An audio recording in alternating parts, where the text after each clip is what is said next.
On a Sunday afternoon in June 1945, in the old town of Santa Fe, New Mexico, a quiet, short-sighted German physicist kept an appointment on a footbridge over the Santa Fe River. He met a stranger, a chemist from Philadelphia, and handed him a small sheaf of handwritten pages. The whole exchange took a few minutes. Then the two men walked away in opposite directions, and the physicist drove back up the mountain road to the most secret laboratory on Earth. His name was Klaus Fuchs. The pages he had just given away described the heart of an atomic bomb, the one that would be tested in the desert 6 weeks later and dropped on Nagasaki 6 weeks after that. Within 4 years, the other side of the world would set off a bomb of its own, and the men who hunted spies would say that this footbridge was where the Soviet Union's weapon had really been born. Hold on to that claim because it is almost the whole subject of this film, and it is not quite true.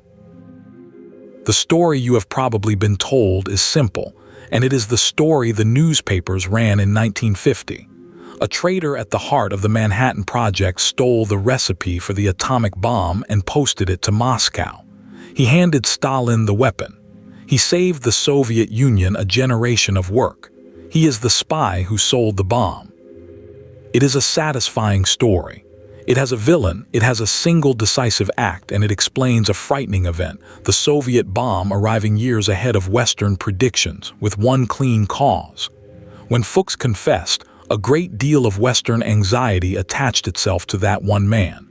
If a single traitor had given it all away, then the world made sense again. We had not been overtaken. We had been robbed.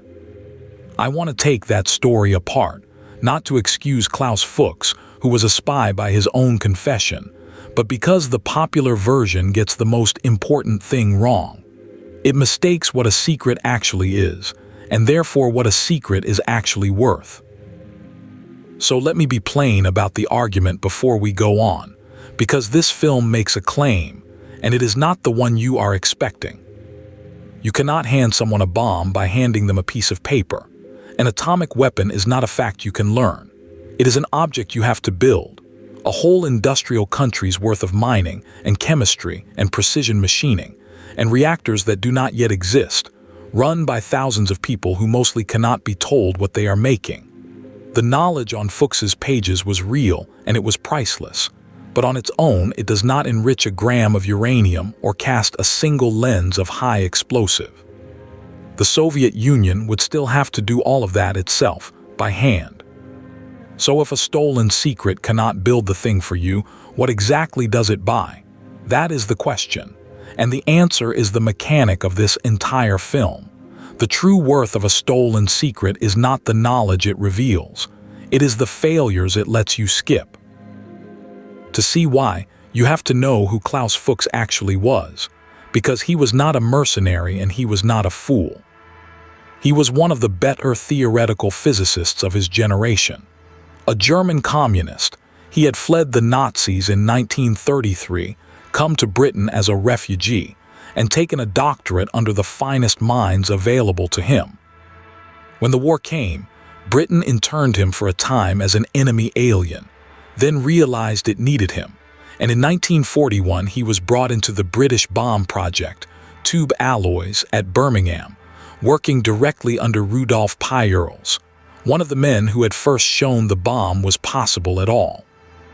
Almost at once, Fuchs decided the Soviet Union had a right to know what the West was building. He was not paid in any way that mattered to him. He was an ideologue, and that made him the most dangerous kind of source. Intelligent enough to understand exactly what was important, and committed enough to keep doing it carefully for years, without ever being caught in the act. In late 1943, Fuchs crossed the Atlantic with the British scientific mission, first to New York, and then, in August 1944, to the place that mattered most, Los Alamos, the mountain laboratory in New Mexico where the bomb was actually being designed. He was placed in the theoretical division, at the center of the hardest problem in the building. Very few spies in history have ever been positioned so perfectly. And the material began to move. Fuchs did not transmit by radio or invisible ink. He wrote things down, from memory and from his own work, and he passed them at long intervals to a courier, a mild, unremarkable American chemist named Harry Gold, who carried the pages from New Mexico to New York, where they entered the Soviet intelligence system and traveled on to Moscow. That is the whole apparatus. No gadgets. A physicist who understood what was decisive, a courier who understood nothing but the route, and a thin, irregular stream of paper flowing out of the desert towards the Kremlin. What was on that paper is the thing we have to weigh. The single most valuable thing Fuchs carried out of Los Alamos was the solution to a problem called implosion. And you need to understand why it was so precious, because it is the key to everything that follows. There are two ways to set off an atomic bomb. The simple way is to fire one piece of uranium into another, a gun.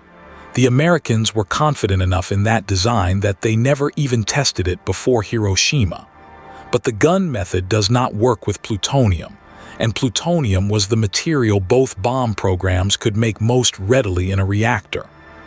To detonate plutonium, you have to crush a ball of it evenly from every direction at once, using a precisely shaped shell of high explosive to squeeze it into a critical mass in a millionth of a second. That is implosion, and in 1944 it was the most difficult physics and engineering problem on the planet. Los Alamos very nearly failed to solve it. The Soviets would have to solve it too, unless, of course, someone simply told them the answer. And here the story does something that turns a spy thriller into an argument, because Fuchs was not the only one telling them. At Los Alamos, there was a second physicist passing implosion secrets to Moscow, entirely separately, who did not know Fuchs and whom Fuchs did not know. His name was Theodore Hall, and he was 19 years old, the youngest physicist in the laboratory.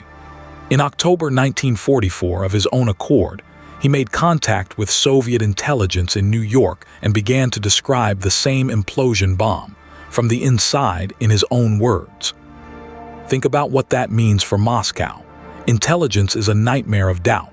Is your source real? Is he mistaken? Is he being fed lies to waste your time? But when two independent men inside the same secret laboratory who have never met describe the same weapon and their accounts agree, the doubt collapses.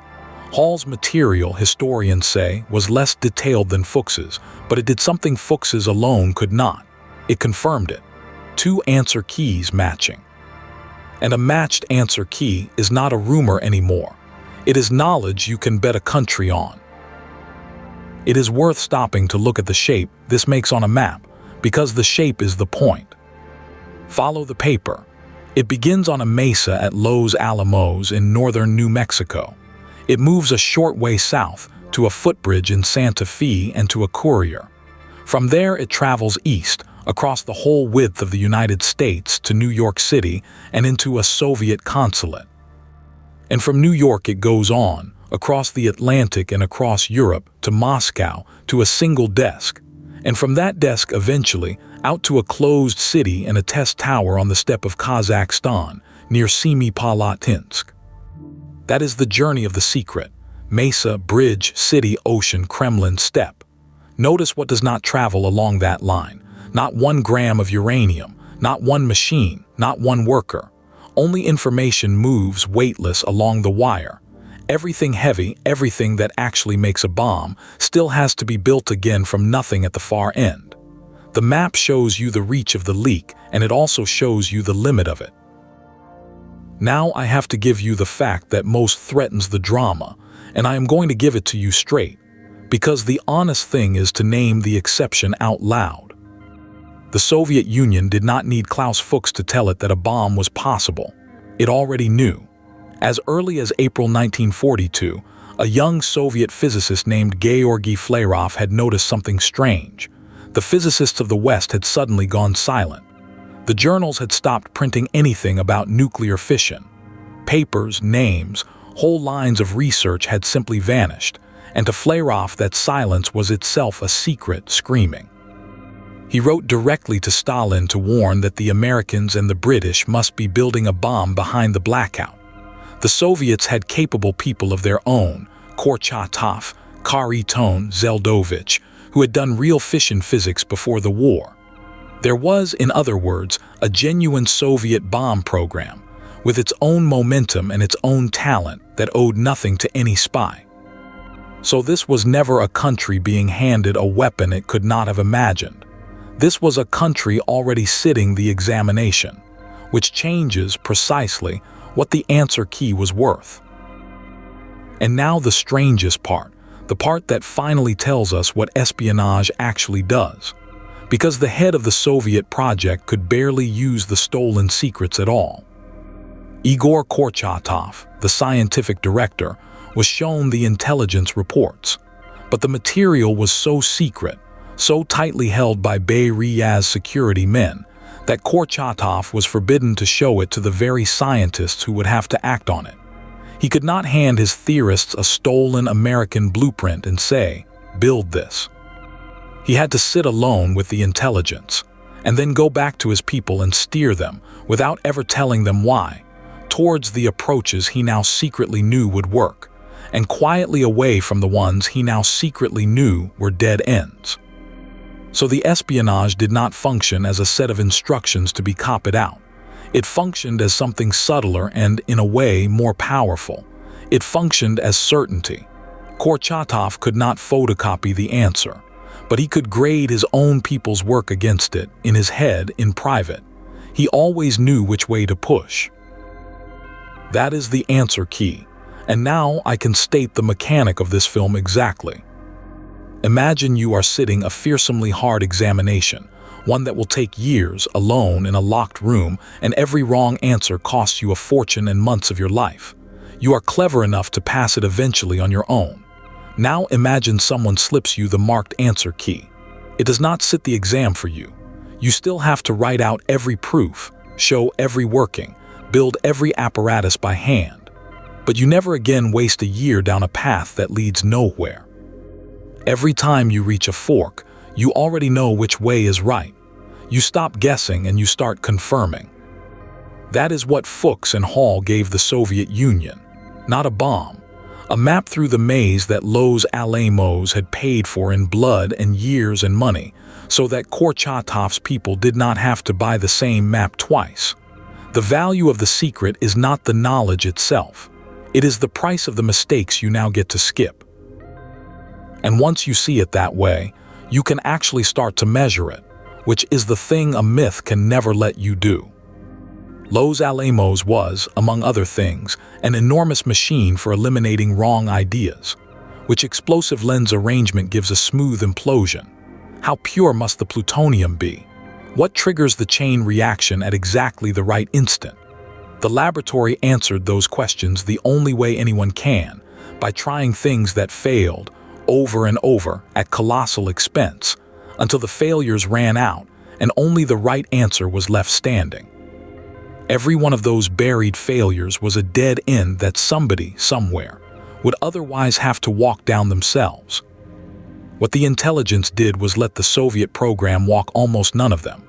When Kurchatov's theorists proposed the implosion route, he already knew from the stolen material that it was sound and could back it without hesitation.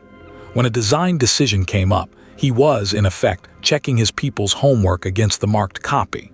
The secret's worth is the sum of all those experiments the Soviets never had to run. That is a real number. It is not infinite and it is not zero. You can even see the mechanic printed on the first Soviet bomb itself. When the Soviet Union tested its first weapon in August 1949, it was not their own most elegant design. It was, deliberately, a close copy of the American plutonium bomb, the Fat Man device dropped on Nagasaki. Beria, who ran the project with the paranoia of a secret policeman, insisted on it. He had the stolen details of a design that had already been proven to work in the New Mexico desert, and he was not about to gamble the life of the program, and quite possibly his own, on a cleverer Soviet idea that had never been fired. Build the one we know works, he ordered. Be original later. Now the myth reads that copy as proof of dependence. See, they just cloned our bomb, but look closer. The Soviets had their own workable design ready. They tested it a couple of years afterwards. Copying Fat Man First was not something they were forced to do. It was something they chose to do to eliminate risk. The copy is not the spy building their bomb for them. It is Beria spending the answer key on certainty, exactly when certainty was worth the most. The reckoning came slowly, and then all at once in the winter of 1950. During the war, American codebreakers had been quietly collecting Soviet cables, and years later, painfully, they began to break them. In those decrypted messages, a project later called Venona was the unmistakable trail of a physicist inside the British mission at Los Alamos. The trail led to Harwell, in Oxfordshire, where Fuchs was now a senior man in Britain's own atomic establishment. Confronted in the end, he confessed, not under torture, but in a series of almost professorial conversations with an MI5 officer. On the 2nd of February 1950, he was arrested. On the 1st of March, after a trial that lasted barely 90 minutes, he was sentenced to 14 years. But notice what the West had actually lost and when. By 1950, the secret was long gone. It had done its work years earlier, at the footbridge in the reports, in Kurchatov's private certainty. Catching Fuchs did not put the knowledge back in the box. The monopoly was already over. All the trial really recovered was a name to attach to the fear. Which brings us to the only question that really matters, and it is a number. How much time did the answer key actually buy? This is where I have to be careful with you, because the honest answer is a range, not a headline. The Soviet Union tested its bomb in August 1949, years earlier than most Western experts had predicted. The intelligence clearly accelerated that. But by how much? The most careful historian of the Soviet project, David Holloway, whose book Stalin and the Bomb is the standard account, estimates that espionage saved the program on the order of 1 to 2 years, not a generation. Not everything. 1 or 2 years off a bomb the Soviet Union was on course to build anyway, probably by 1951 or 1952. I know that sounds almost deflating after the drama of spies and footbridges. Only a year or two, but hold your disappointment, because that modest little number is not a weakness in the argument. Turned the right way round, it is the entire argument.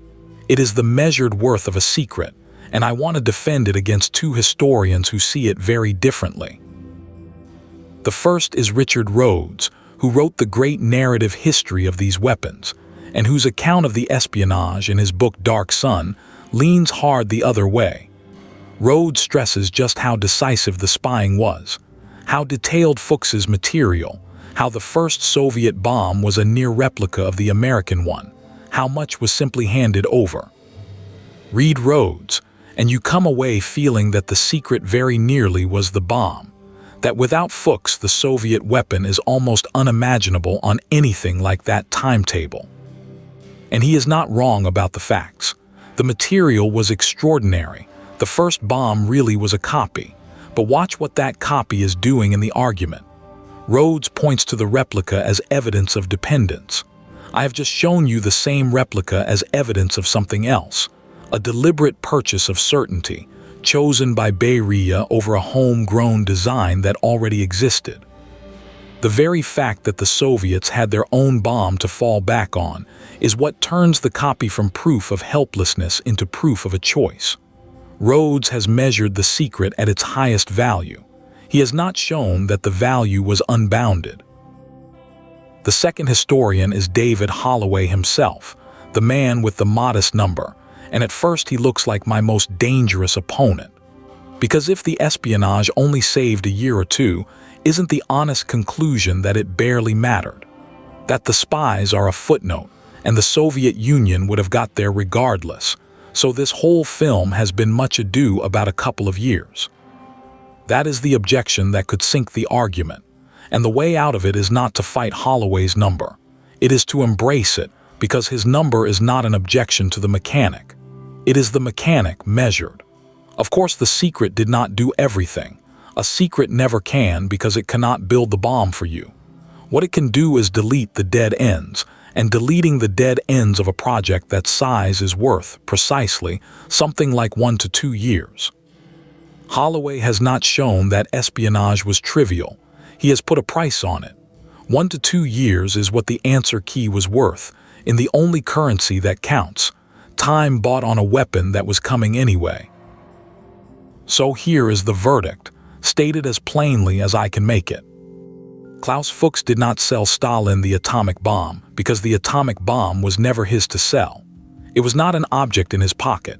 It was an industrial achievement that only the Soviet Union itself could produce, and did produce, with its own uranium and its own reactors and its own hands. What Fuchs sold, and what Ted Hall confirmed, and what Harry Gold carried, was something narrower and stranger and genuinely valuable, the certainty of which way to turn. An answer key to an examination the Soviets were already sitting, and would eventually have passed alone. Priced honestly, that certainty was worth 1 to 2 years. That is not a generation stolen, and it is not nothing. It is the exact, bounded, measurable value of a secret, and it is the thing the myth of the all-powerful spy can never tell you, because the myth deals in villains and gifts, and the truth deals in dead ends skipped and time bought. The secret did not create the Soviet bomb. It discounted it. And a year or two, bought at exactly that moment, was worth far more than it sounds, which is the last thing I want to put next to the number. The Soviet test in 1949 landed like a physical blow on Washington, precisely because it came so much sooner than expected. It helped end the brief, dangerous illusion of an American atomic monopoly. It fed directly into the decision to build the vastly more powerful hydrogen bomb, into the arms race that defined the next 40 years, into the anxieties that ran under Korea and everything after. The people who lived through 1949 did not experience it as 1 or 2 years shaved off a distant Soviet timetable. They experienced it as the sky falling early. That is the strange arithmetic of a secret. Its physical content was finite, a bounded stack of paper, worth a bounded amount of laboratory time. But those particular months delivered at that particular hinge of history bent the whole shape of the age that followed. The answer key was cheap to carry and modest to price. What it purchased was not. Which leaves one last thought, and it is not really about 1949 at all. It is about what a secret is in any age, including ours. We are taught to imagine the important secret as a kind of magic object. Steal it, and you possess the enemy's power. But the atomic secret was never like that, and almost no real secret ever is. It could not sit the exam for the Soviet Union. It could only tell them which answers were right, and spare them the cost of finding out the hard way. That is all a stolen secret can ever really do. It cannot give you capability. It can only sell you time by deleting your mistakes before you make them, and time, unlike the secret itself, has a price you can actually read. Klaus Fuchs is remembered as the man who gave away the bomb. He did no such thing. He gave away something smaller and sharper and far more honest, a couple of years and the confidence to spend them. The bomb, the Soviet Union built for itself, and the one thing no spy could ever steal for them, the will and the industry to make it real, was the only thing that was ever going to matter in the end.